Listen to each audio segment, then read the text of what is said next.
Bismillahirrahmanirrahim. Alhamdulillahirrabbilalamin. Allahumma salli ala Sayyidina Muhammad wa ala ali Sayyidina Muhammad. Kawan-kawan, dalam video kali ini saya kembali membahas tentang mata jet Kim Hi-Tech ya. Bagi kawan-kawan yang belum terbiasa atau belum pernah mendengar apa itu mata jet. Jadi mata jet itu sebetulnya adalah satu alat yang digunakan bersama dengan mesin atau pompa jet atau jet pump gitu ya. Nah, di sebelah saya ini adalah jet pump yang mana di sana udah menggunakan mata jet jenis Kim Hi-Tech ini. Nah, mata jet Kim Hi-Tech ini ya kan memiliki kelebihan kalau dibandingkan dengan mata jet biasa. Kelebihannya apa? Yaitu dia bisa digunakan pada sumur bor yang lebih kecil ya. Jadi di sini tentu saja menjadi lebih hemat. Karena apa? Kalau kawan-kawan ingin membuat sumur bor, tahu sendiri ya, kalau diameternya itu besar pasti dia akan lebih mahal gitu ya. Nah, sehingga dengan mata jet Kim Hi-Tech ini kawan-kawan bisa membuat sumur yang diameternya lebih kecil, misalkan 2 inci ya. Nah, kemudian ada beberapa pertanyaan dari kawan-kawan ya tentang mata jet Kim Hi-Tech ini. Nah, di video ini akan saya jawab ya kawan-kawan. Baik, jadi itu tadi ya kelebihannya, dia bisa digunakan untuk sumur bor yang ukurannya lebih kecil gitu ya kawan-kawan. Sehingga apa, pada akhirnya ujungnya ya lebih hemat ya, karena tadi sumur bor yang lebih kecil itu kan biaya pembuatannya lebih hemat gitu ya. Kemudian keuntungan yang kedua ya bagi kawan-kawan yang udah terlanjur ya tadinya itu mau menggunakan jenis pompa semi jet ataupun pompa sumur dangkal, sehingga sumur bornya udah terlanjur ngebor 2 inci ya, nggak perlu dibesarin lagi ya, tinggal dipasangkan mata jet Kim Hi-Tech ini gitu. Nah, kemudian apakah pompanya perlu ganti? Nah, nanti kita akan bicarakan ya kawan. Baik, jadi oke, yang pertama ya kawan, pertanyaan yang paling sering diajukan adalah apakah mata jet Kim Hi-Tech ini bisa digunakan untuk jenis pompa sumur dangkal gitu ya. Nah, jawabannya adalah tidak bisa kawan ya. Kenapa? Pompa jenis sumur dangkal itu rata-rata debitnya itu di bawah 50 liter per menit ya kawan. Sehingga apa? Debit yang di bawah 50 liter per menit itu kurang bisa diandalkan untuk mengaktifkan bagian bottom dari mata jet ini. Kawan-kawan perhatikan bahwa di sini terdapat lubang venturi yang jumlahnya ada 6 ya. Sehingga ini butuh debit atau aliran yang cukup besar untuk mengaktifkannya gitu ya. Nah, kalau jenis jet pump ya rata-rata ya dia memiliki debit yang sangat tinggi gitu ya. Jadi kalau dari sisi bentuk ya kawan-kawan bisa melihat bahwa impellernya pompa jet pump ini terbuat dari atau berbentuk sentrifugal ya, sedangkan pompa periferal itu berbentuk ya seperti ini, saya tampilkan aja gambarnya ya. Jadi kawan-kawan bisa perhatikan ya. Jadi kalau pakai yang impeller jenis periferal itu kemungkinan akan gagal kawan-kawan kalau menggunakan mata jet Kim Hi-Tech. Jadi ini udah saya coba di beberapa jenis pompa ya, baik yang kecil maupun yang besar, yang jenis sumur dangkal, ternyata semuanya gagal ya kawan.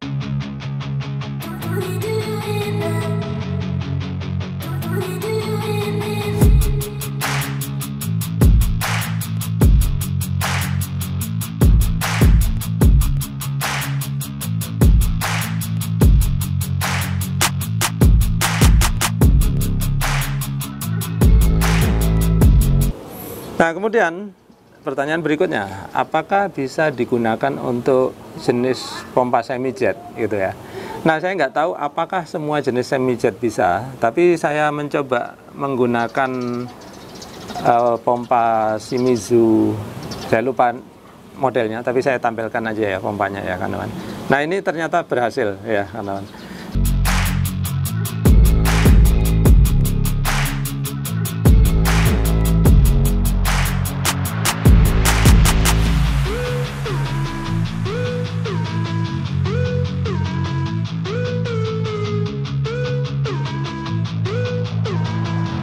Jadi pompa semi jet itu kalau diberi mata jet Kimaitech, dia juga bisa memompa air yang kedalaman permukaan sumurnya itu lebih dalam ya.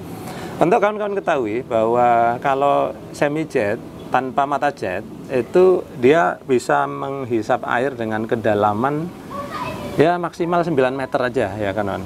Kalaupun di brosur ditulis 11 meter itu biasanya susah untuk benar-benar dipraktekkan di lapangan ya kawan. Biasanya itu 9 meter itu udah maksimal gitu ya.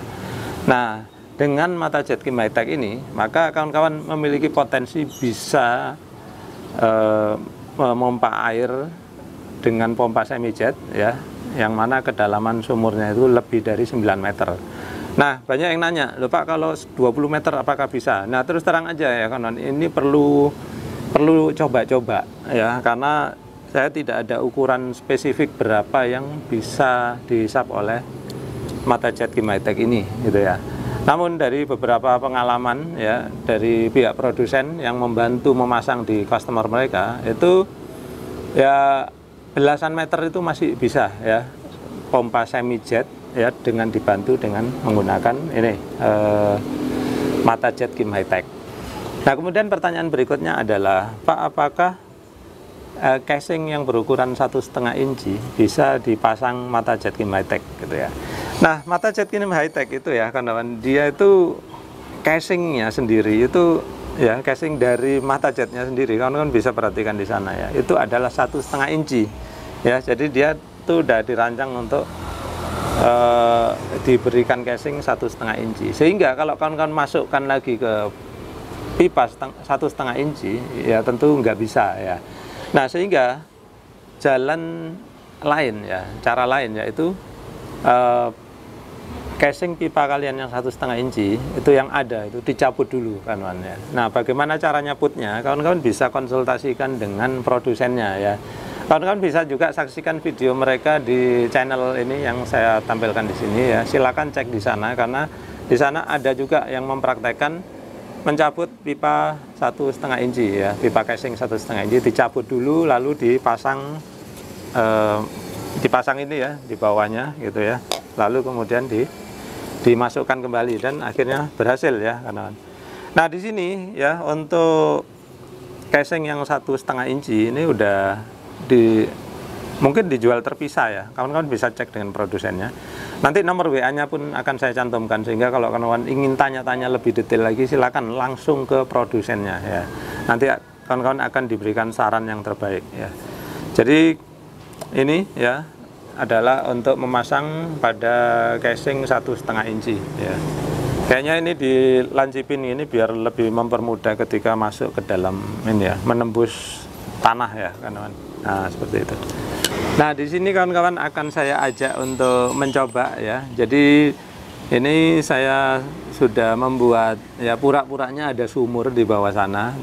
Perhatikan ya kawan-kawan, air kita hisap dari dalam sana tadi ya, kemudian ke kepala mata jet itu seperti itu. Tapi ini kedalamannya memang hanya 4 meter ya kawan-kawan, karena saya nggak punya gedung yang lebih tinggi lagi ataupun sumur yang dalam, karena di Kota Batam ini dilarang untuk membuat sumur bor ya, sehingga banyak orang yang minta saya mempraktekkan langsung di sumur. Nggak ada sumur di Batam kawan-kawan ya, kalaupun ada mungkin ilegal ya, sehingga ya saya praktekannya di kedalaman 4 meter aja ya, di lantai 2 dari rumah saya. Kawan-kawan perhatikan ya bahwa ini mungkin nggak sepenuhnya benar cara pemasangan saya ya kawan-kawan. Nah, ini usahakan ya bahwa posisi pompa itu harus lebih tinggi daripada semua pipanya ya. Jadi kalau bisa itu pompa di atas ya. Jadi ini karena keterbatasan tempat sehingga dia harus naik sana. Nah, apa masalahnya kalau pompa kurang tinggi ya? Ketika kita masukkan air pancingan ya kawan-kawan, ada kemungkinan dia tidak mengisi air, tidak mengisi pipa yang sebelah sini ya. Knalpot mengganggu ya. Jadi ketika kita ngisi air pancingan, air kan kemungkinan tidak akan bisa nanjak ke sana ya kan, sehingga nanti membuat kawan-kawan akan kesulitan ya. Ini tadi pun saya ketika mencoba pertama kali itu kesulitan karena ternyata memang masih kosong di daerah sini ya, karena air tidak bisa naik seperti itu, karena dia posisinya lebih tinggi. Nah, sehingga apa yang terjadi, apa yang saya lakukan, saya harus masukkan air kenceng-kenceng ya, sambil dinyalakan saya masukkan terus ya, seperti itu. Jadi agak ribet ya kanan. Jadi pastikan bahwa posisi pompa itu lebih tinggi dari pipa-pipa ini. Intinya pipa ini dari pompa harus posisi turun gitu ya. Nah, kemudian di sini ini kalian silakan aja kalau mau dibikin otomatis. Seperti saya ini kan otomatis ya, ada pressure switch-nya. Kemudian kalau otomatis ya sebaiknya dipasang pressure tank di atasnya ya. Nanti kalian lihat ya, apa akibatnya kalau nggak ada pressure tanknya ya kan. Nah, jadi seperti itu. Nah, ngomong ini tadi sudah saya pancing. Sekarang saya tinggal nyalakan aja ya listriknya. Apa yang terjadi kalau keran saya buka?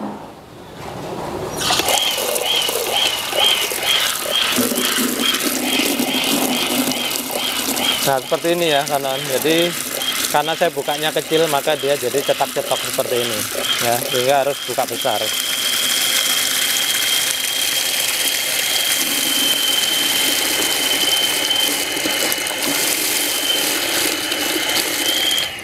Nah, ini tadi satu pelajaran juga ya kawan, bahwa pompa kalau menggunakan sistem jet, mata jet gitu ya kawan, itu nggak boleh dibuka lebar seperti yang tadi terakhir saya lakukan.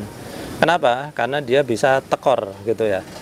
Jadi bukanya itu harus ya ada maksimalnya gitu ya. Jadi ini ditahan ya mungkin setengah atau 3/4, yang mana di sini agar tekanan terlihat stabil ya. Jadi ada bagusnya kalau kita memiliki apa namanya pressure gauge ya, atau alat ukur tekanan.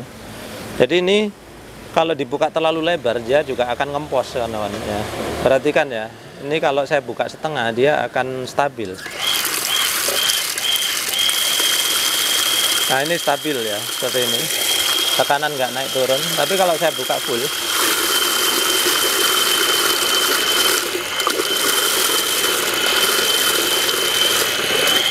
nah seperti itu. Jadi dia sempat kosong-kosong kayak gitu ya kawan. Nah, seperti itu. Jadi kita bisa perhatikan di sini ya. Jadi memang cara kerja dari pompa jet itu seperti itu kawan. Kalau kita buka terlalu plong gitu ya, maka kurang tekanan untuk mendorong ini. Jadi ini kita punya dua pipa ya. Satu pipa ini untuk pipa injeksi, kemudian ini adalah pipa hisapnya. Kalau ini kita buka terlalu lebar, maka air injeksinya ini menjadi kurang supply ya. Jadi kalau kurang supply, akhirnya mata jetnya pun kurang bisa berfungsi. Akhirnya air juga kesulitan untuk dihisap itu ya.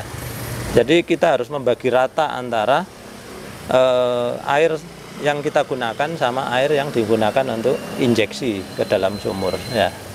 Nah, kemudian yang terakhir ya, yang terakhir adalah pertanyaan, Pak, bagaimana cara kerja dari mata jet Kimaitech ini? Nah, ini khusus kita akan bahas di papan tulis ya, karena ini cukup menarik ya, karena ada hukum-hukum fisika yang berlaku di sini, sehingga banyak orang yang mengatakan ya dulu ketika di sekolah, untuk apa sih kita belajar rumus-rumus kayak gini, emangnya nanti di kehidupan dipakai gitu. Ternyata dipakai kan ya, ketika kita melihat pompa ini, kemudian saya lihat mata jet, ternyata dulu yang diajarkan di sekolah ada gunanya loh gitu ya. Sehingga ya kalau kawan-kawan dulu nggak memperhatikan, mungkin sekarang barulah ada kesempatan untuk kembali mempelajarinya ya kawan. Ayo kita pelajari di papan tulis ya. Nah, baik, di sini kita akan pelajari bagaimana cara kerja dari mata jet Kimaitech ini. Sebetulnya sih semua mata jet sama juga cara kerjanya ya. Nah, nanti kita akan membahasnya di sini. Nah, sebelum kita lebih jauh ke sini ya kawan-kawan, saya ingatkan kembali ke kawan-kawan tentang sebuah sistem yang namanya Venturi. Apa sih itu Venturi? Gampangnya gini kawan-kawan, saya yakin kalian yang nonton ini pasti pernah menggunakan atau paling tidak pernah lihat orang yang nyemprot ini ya, nyemprot obat nyamuk yang menggunakan kayak gini. Nah, kayak gitu. Nah, ini kok bisa ya? Dia itu memompakan angin dari sini, terus kok bisa obat nyamuk yang ada di bawah, kok bisa dia terhisap lalu nyembur ke sana gitu. Apa hubungannya? Padahal pompa di sini itu nggak mompa ke kalengnya, tapi bagaimana bisa obat nyamuk yang ada di yang ada di kalengnya itu kok bisa keluar terus ikut nyembur. Nah, disitulah namanya sistem Venturi ya kawan. Perhatikan ya, obat nyamuk itu ya kawan. Ini kan misalkan pipa kecilnya ya, dia nah ini obat nyamuknya misalkan ada genangan di sini ya kawan. Lalu kalau ini kita tiup ya, kita kasih angin gitu ya, anginnya memiliki kecepatan ya. Nah, ketika kita tiup, kita ke sana ya kawan, maka di sini itu terjadi penurunan tekanan ya. Jadi kalau ada kecepatan udara, maka disitulah terjadi penurunan tekanan ya. Nah, karena tekanan di sini turun, maka cairan yang ada di sini itu jadi naik ya. Karena apa?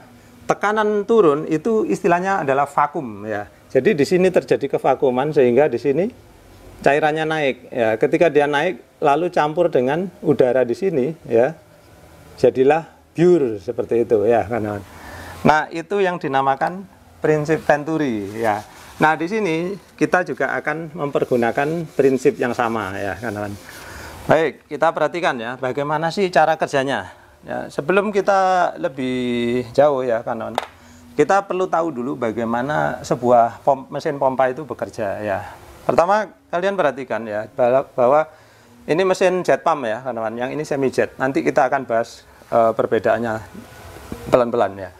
Nah, mesin pompa jet atau jet pump ya, cara kerjanya dia seperti ini. Perhatikan ya. Ini adalah impeller ya kawan. Ketika impeller berputar, maka dia akan menghisap air dari sini. Jadi air akan dilempar ke sini, ke ruangan sini ya. Jadi ke sini, jadi berputar-putar air ke sini. Nah, seperti itu. Nah, ketika air dilempar ke sini ya kawan, dia tentu saja bertekanan. Jadi air yang bertekanan ini dia dilempar ke segala arah ya. Ya, salah satunya ke sini ya, ke pipa keluar. Lalu ada juga yang ke pipa injeksi ya. Nah, ke sana ya. Jadi ini ada baiknya saya sambungkan seperti ini. Nah, sedangkan pipa hisapnya tadi ya terhubung di bagian sini. Nah, seperti itu. Nah, perhatikan ya kawan, bahwa gambar ini adalah diagram dari mata jet kinetik ini ya. Jadi prinsip kerjanya seperti itu. Perhatikan bahwa air yang dipompakan sini ya, dia akan masuk ke istilahnya ini anulus ya kawan, yaitu ruangan yang ada di dalam pipa ya.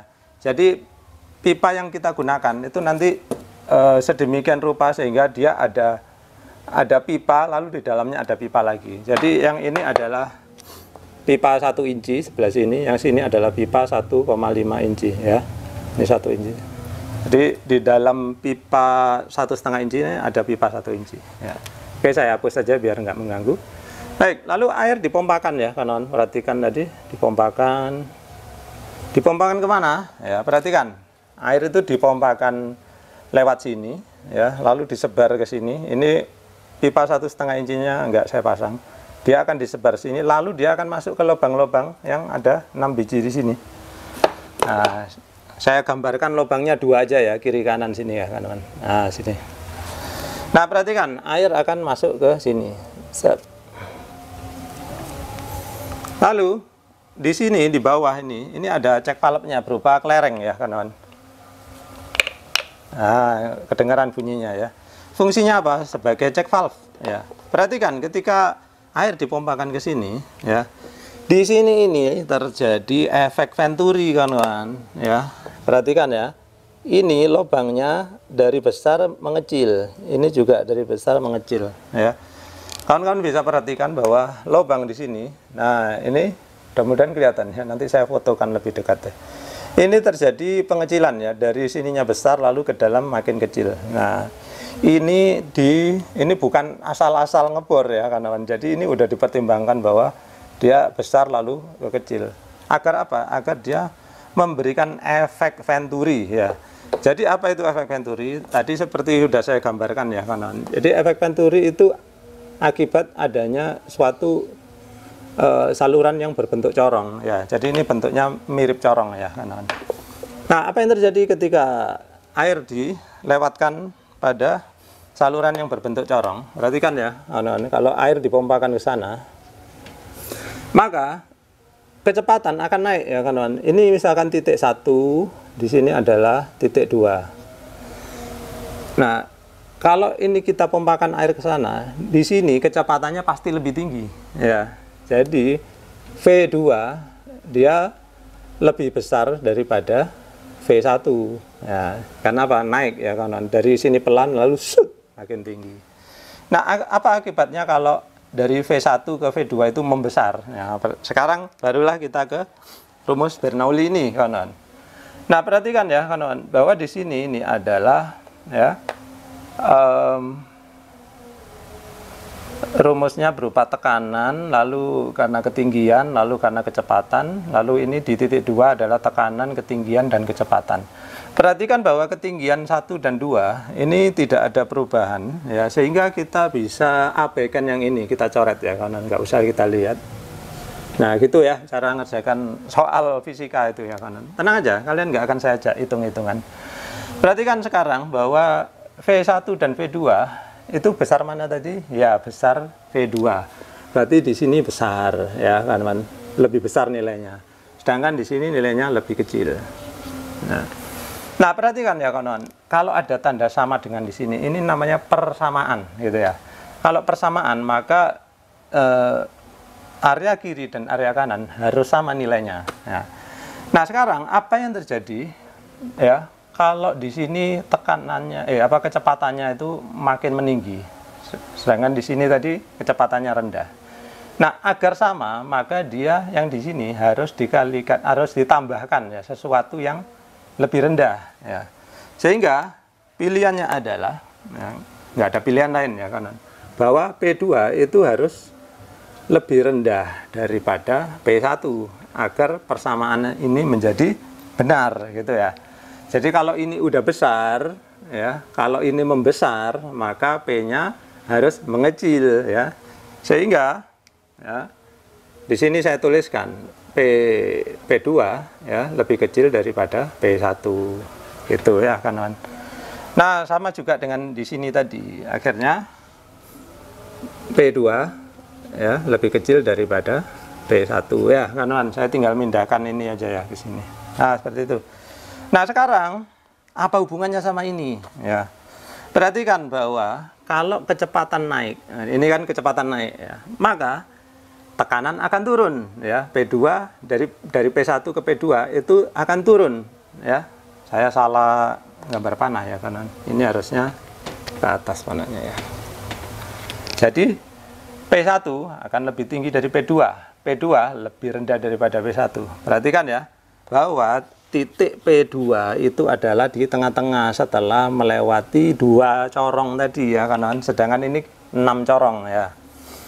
Nah, terjadi penurunan tekanan. Ingat tadi, tekanan kalau turun artinya apa? Artinya dia vakum gitu ya. Jadi tekanan di sini turun ya kanan, tekanan di sini turun. Nah, meskipun tekanan turun ya, air mengalirnya nggak ada pilihan, pasti ke sana ya kanan. Nah, ke sana. Oke ya. Nanti kita bahas selanjutnya. Nah, karena tekanan di sini turun, maka ya namanya vakum, dia akan menghisap dari segala arah. Nah, satu-satunya lubang tempat dia menghisap adalah lubang sini. Maka dia akan menghisap apapun yang ada di bawah sini. Ya, karena di sini ini adalah genangan air sumur, maka air sumur akan terhisap ya, kawan. Nah, seperti itu. Nah, nggak ngitung-ngitung ya, kawan. Kita pakai prinsip besar kecil gitu aja. Nah, jadi seperti ini. Nah, akhirnya ya seperti ini ya kawan, cara kerjanya. Dia ya dipompakan ke sini, masuk ke sini, pompakan sini, masuk ke sini. Nah, perhatikan. Karena di sini ini ada air masuk ya. Maka di sini kan sistemnya airnya akan makin banyak ya kawan. Makanya tadi tekanannya itu langsung naik, sehingga terus otomatis saya kena tekan ya.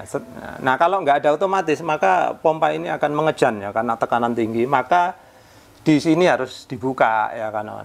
Kalian harus membukanya sehingga keluarlah air di sini ya. Nah, seperti itu. Ke sana ke sini gitu. Nah, sekarang kenapa tadi ketika saya buka lebar kok dia jadi macet atau enggak, atau air keluarnya enggak stabil gitu ya. ketika ini saya buka lebar-lebar ya kawan-kawan, ini air injeksi ini jadi kurang, sehingga apa, efek tadi penurunan tekanan di sini pun jadi kurang, akhirnya dia lemas ya, lemas ya. Karena apa? Air banyak keluar di atas, kurang injeksi di sini. Nah, seperti itu. Jadi seperti itu cara kerjanya ya kawan-kawan. Sekarang kita akan bahas bagaimana kalau pompa semi jet kita fungsikan sebagai pompa jet ya, yaitu ditambahkan ini ya. Jadi pada prinsipnya adalah ya tinggal menggantikan mesin ini dengan mesin semi jet ya. Tapi ada catatan kawan-kawan ya. Ini saya hapus dulu ya biar nggak bingung. Nah, perhatikan ya kawan-kawan bahwa mesin semi jet itu memiliki mata jet di sini. Di mana ya ini menjadikan dia menjadi lemah kalau digunakan untuk sebagai pompa jet gitu. Sehingga ya dia harus ditutup ini ya kawan-kawan. Jadi cara modifikasinya pernah saya bahas di video saya yang lain, silakan kalian lihat di sana. Nah, kenapa harus ditutup? Perhatikan ya cara kerjanya mesin semi jet itu begini kawan. Jadi air dihisap dari sini ya, dihisap ke sini, lalu dipompakan ke ruangan sini ya, sama ya kawan-kawan. Lalu dia akan sebagian keluar sana, sebagiannya dia akan masuk ke mata jet sini. Jadi mata jet di sini ini mengkonsumsi air yang dihasilkan oleh impeller. Nah, disinilah mata jet ini harus kita tutup ya kawan-kawan. Harus kita tutup sini sehingga di sini tidak ada lagi konsumsi air selain yang kita gunakan untuk keluar sana.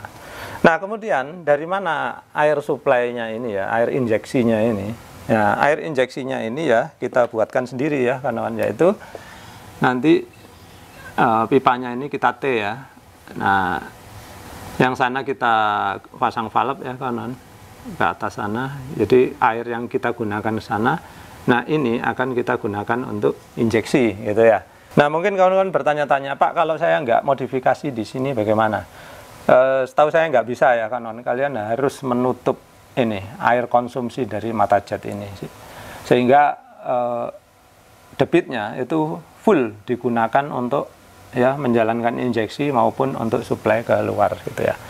Nah, ini saya terus terang aja ya, nggak tahu apakah semua jenis semi jet bisa digunakan di sini. Karena apa? Persyaratannya tadi ya kawan-kawan.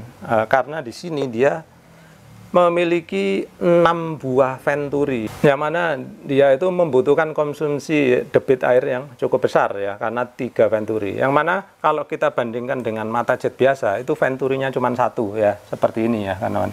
Di bawah itu cuma 1, sedangkan ini ada 6. Nah, inilah alasannya juga kenapa pompa jenis sumur dangkal yang mana impellernya peripheral itu tidak bisa digunakan untuk mengoperasikan mata jet Kimaitech ini gitu ya, termasuk jenis sumur dangkal yang besar ya, yang sampai 2 ampere 3 ampere itu masih belum mampu juga untuk mengoperasikan ini ya kan.